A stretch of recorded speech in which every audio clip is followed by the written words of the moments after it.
Hello everyone, welcome back. Once again, this is Joshua Montero from South Bay Hyundai. Today I'm going to be showing you guys the auto hold feature on the 21 Sonata. So the auto hold feature is going to be on all trim levels, the SE, SEL, SEL Plus, and the Limited.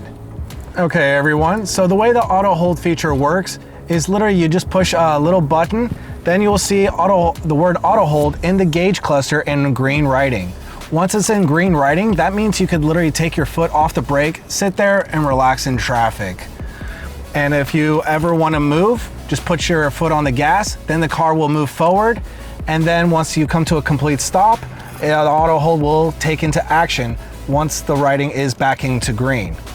That means you'll be able to take your foot off the brake and then sit there and relax. Thank you everyone for watching. If you did like the video, please hit the subscribe button and also the like button. If you have any comments about the video, please hit the comments. Thank you very much for watching.